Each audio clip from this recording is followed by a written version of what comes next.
बासमती की महक, लीची की खुशबू, शांत वादियाँ। मौसम ऐसा कि जो एक बार आया यहीं का होकर रह गया। ये कहानी है उस घाटी की जिसे कभी कृषि स्वर्ग कहा जाता था, जहाँ धान के खेतों में सुबह की ओस और लीची के बागों में बच्चों की हंसी गूंजा करती थी। लेकिन वक्त बदला और बदलते वक्त के साथ बदल गया दून घाटी का चेहरा। बस्तियां उगाई और जंगल कट गए। जो कभी धरती का श्रृंगार हुआ करते थे, आज डेवलपमेंट प्रोजेक्ट्स के नीचे दबे हुए हैं। और इस बदलाव का ताजा शिकार है जहां इस वक्त हम मौजूद हैं, खालंगा रिजर्व फॉरेस्ट, जहां 1814 में गोरखा सैनिकों ने अंग्रेजों से लोहा लिया था। ये जंगल सिर्फ इतिहास ही नहीं है, हरियाली की आखिरी सांस भी है। आजकल फिर ये जंगल चर्चाओं में बना हुआ है, पर इस बार हजारों पेड़ों को काटे जाने को लेकर नहीं, बल्कि जंगल की भूमि पर अतिक्रमण को लेकर चर्चाओं में।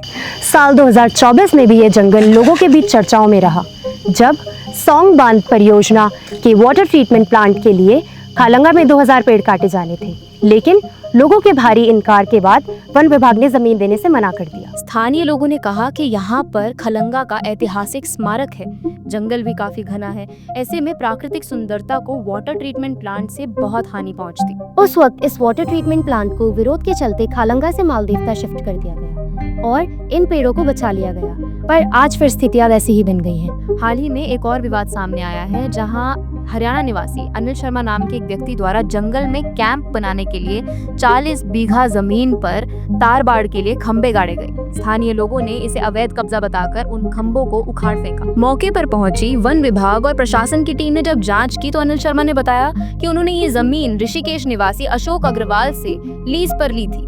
लेकिन सवाल ये उठता है कि आरक्षित वन क्षेत्र के बीच निजी जमीन आई कहां से?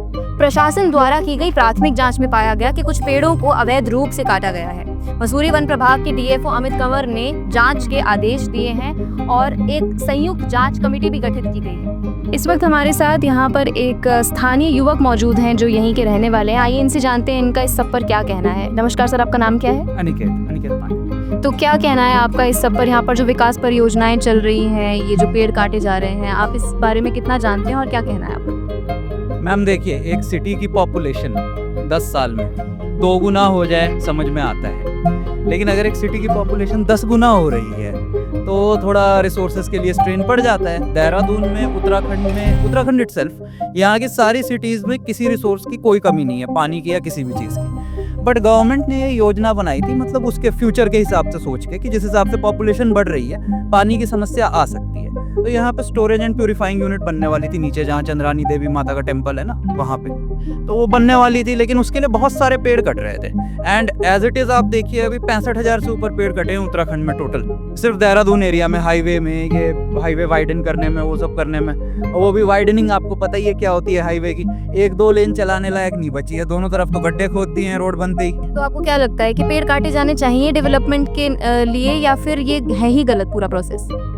बिल्कुल ही गलत है। देखिए, पेड़ तो अगर एक लिमिट से ज़्यादा काट दिए तो हम लोग खत्म है ना, फिर उसके बाद तो मतलब कार्बन न्यूट्रलिटी कहाँ से आएगी आपकी? यहाँ पर कुछ प्रोटेस्ट भी देखने को मिले थे, अगर आपने विटनेस किए हो तो कुछ बताइए उनके बारे में। प्रोटेस्ट के बाद ये हुआ है, अभी इस समय गवर्नमेंट ने क्या किया है कि आपका बेसिकली वापस तो नहीं लिया है, इसको रिव्यू पे डाल दिया है आपका, रिव्यू पे। मतलब इसके अलावा फिर अब मालदेवता में एक और जगह है, वो कंसिडर कर रहे हैं, वो थोड़ा बेटर है क्योंकि वहाँ पे झाड़ वगैरह ही है ज़्यादा पहाड़ पे। यहाँ पे पेड़ है ना, यहाँ पे ट्रीज आपको काटने पड़ते हैं, वहाँ पे थोड़े झाड़ हैं। खालंगा अकेला नहीं है। देहरादून दिल्ली एक्सप्रेसवे के लिए साल 2023 में 7575 पेड़ काटे गए थे।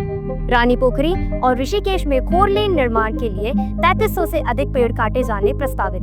टेलीग्राफ इंडिया की एक रिपोर्ट के अनुसार ट्रांसपोर्ट कार्य जैसे सहस्त्रधारा रोड चौड़ीकरण, प्रेमनगर पोंटा हाईवे, एयरपोर्ट विस्तार आदि के लिए अतिरिक्त 18,000 से ज्यादा पेड़ काटे जा चुके हैं और अभी 51,000 और पेड़ काटे जाने वाले हैं। पहाड़ों से उतरती रिस्पना और चंद्रभागा नदी की धाराएं, जो कभी गांव वालों की प्यास बुझाया करती थी, आज कंक्रीट और अतिक्रमण की वजह से सिसक रही है। जैसे जैसे पेड़ कटे, वैसे वैसे देहरादून के तापमान में 2 डिग्री सेल्सियस तक की बढ़ोतरी दर्ज हुई है। बीते साल भी 2024 में सबसे अधिकतम तापमान देहरादून में 31 मई को दर्ज हुआ था, 43.2 डिग्री का। अगर ऐसे ही अंधाधुंध पेड़ काटे जाते रहे तो ये तापमान 50 पार जाएगा और इस संभावना से इनकार नहीं किया जा सकता। आज फिर खलंगा में युद्ध हो रहा है। इस बार हथियार, कुल्हाड़ी और नक्शे हैं और दुश्मन है लालच। ये लड़ाई सिर्फ पेड़ों की नहीं है, ये हमारी धरोहर, पर्यावरण और आने वाली पीढ़ियों के भविष्य की है। सवाल ये है, क्या हम पर्यावरण और विकास में संतुलन बना पाएंगे या हमारा ये खालंगा का जंगल भी उत्तराखंड में हो रहे अनियोजित विकास को भेंट चढ़ जाएगा? इस पर आप क्या सोचते हैं? कमेंट्स में बताइएगा जरूर। देखते रहिए तीतर।